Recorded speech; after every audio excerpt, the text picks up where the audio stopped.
Hello बच्चों, class 12 mathematics ISC board का ये पेपर है बच्चों।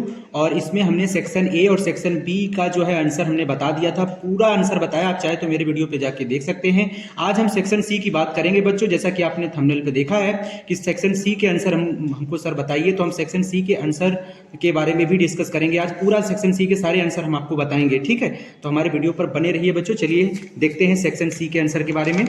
ये तो सेक्शन ए है। सेक्शन ए हमने सारे देखिए आंसर हमने बता दिया है। अब हम सेक्शन बी भी हम बता चुके हैं, देख सकते हैं बच्चों, 15 मार्क्स का है।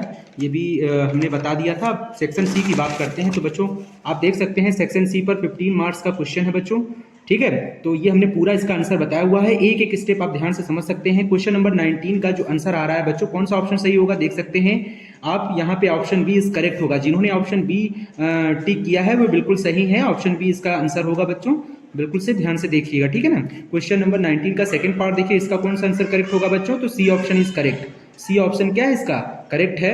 उसके बाद थर्ड ऑप्शन देख सकते हैं बच्चों। थर्ड में आपका कहा गया if the total cost of function is given है, find the marginal average cost कितना होगा बच्चों, तो ये होगा 4x माइनस का 7/2x। बच्चों ये आंसर है 4x माइनस का 7/2x। जिन बच्चों का ये आंसर आ रहा है वो बिल्कुल सही है, ठीक है। उसके बाद आप देख सकते हैं फोर्थ नंबर बच्चों, equations of two lines of regression दिया गया है, ये और ये। अब find the mean value of x and y पूछा गया है, तो x की वैल्यू आएगी माइनस का, आप देख सकते हैं बच्चों 4/7। जिनका आंसर माइनस का 4/7 आ रहा है वो सही है। y is equal to minus का 11/7 आ रहा है, वो भी सही है। तो जिनका आंसर ये आ रहा है बच्चों बिल्कुल सही है, ठीक है ना। फिफ्थ नंबर देखिए, the manufacturer of pen fixes in the selling prices at ₹45 and the cost function is दिया गया है बच्चों। The manufacturer will be begin to earn profit it he sells more than the 16 pens. Why give one reason. तो बच्चों यहाँ पे N जो है वो 16 पेंस है, तो सी एक्स जो होगा कॉस्ट ऑफ मार्जिनल जो होगा वो रिवेन्यू के इक्वल होगा बच्चों। तो क्या लिखेंगे यहाँ पे 13, क्या लिखेंगे 13 और इंटू 6 प्लस का 240, क्योंकि 16 है तो बच्चों 16 का 30 में मल्टीप्लाई करके x की वैल्यू हम लगा देंगे, ठीक है ना। तो वहां पे लगा के हम वैल्यू कैलकुलेट करेंगे तो 480 आएगा बच्चों। कितना आएगा 480। जिन बच्चों का 480 आ रहा है वो बिल्कुल सही है, उनका आंसर बिल्कुल सही है। 480 इसका आंसर है बच्चों, फिफ्थ वाला, ठीक है। क्वेश्चन नंबर 20 की बात करते हैं बच्चों। तो देख सकते हैं the average cost functioning associated with the producing and marketing x units of an item is given by AC दिया गया है बच्चों। आपसे पूछा गया है फाइंड द टोटल कॉस्ट। तो इसका जो टोटल कॉस्ट होगा बच्चों x² प्लस 5x प्लस का 336 होगा बच्चों। ये ध्यान रखिए, जिन बच्चों का ये आंसर आया है बिल्कुल सही है। Find the range of value of x for which average cost is increasing. तो बच्चों इंक्रीजिंग कॉस्ट हमारी जो होगी वो x ग्रेटर देन 6 पर होगी बच्चों, ध्यान रखिएगा। x ग्रेटर देन 6 जिन बच्चों का आया है वो बिल्कुल सही है, ध्यान रखिएगा बच्चों, ठीक है। आगे बढ़ते हैं, अगले सेक्शन अगले पार्ट की बात करते हैं। तो बच्चों आप देख सकते हैं monopolist demand function is x equal to 60 minus p/5 at what level of output will marginal revenue be 0। तो बच्चों कुछ नहीं करना है आपको, इसमें 5 से इंटू करके आपको यहाँ से p कैलकुलेट कर लेना है। p की जब वैल्यू निकल जाएगी तो आपको मार्जिनल रिवेन्यू जो होता है dr/dx के इक्वल हो जाएगा।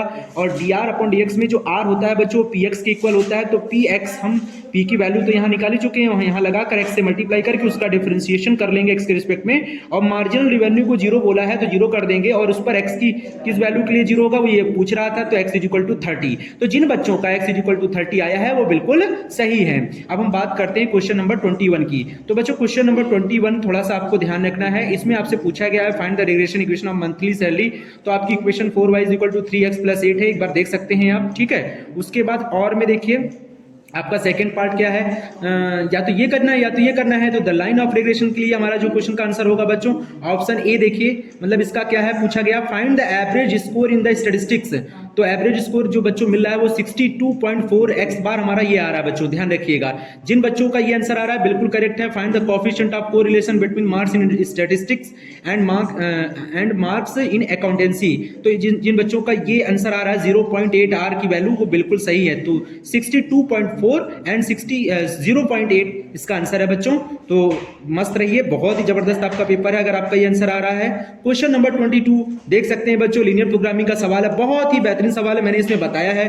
प्रॉफिट आपका 11x प्लस 9y है, और इक्वेशन देखिए हमने बनाया x plus Y less than or equal to 10 और 180x plus 120y less than or equal to 1500 और x greater than or equal to 0, y greater than or equal to 0। ये हमारी non negativity condition, ये subject to the constant है बच्चों, subject to the constant है। और इसकी जो वैल्यू है कैलकुलेट द मैक्सिमम प्रॉफिट 112.5। जिन बच्चों का ये आंसर आया है वो बिल्कुल सही है। अगर बच्चों वीडियो अच्छा लगा हो तो चैनल को लाइक और वीडियो को लाइक करिए, चैनल को सब्सक्राइब कर लीजिए। Thank you.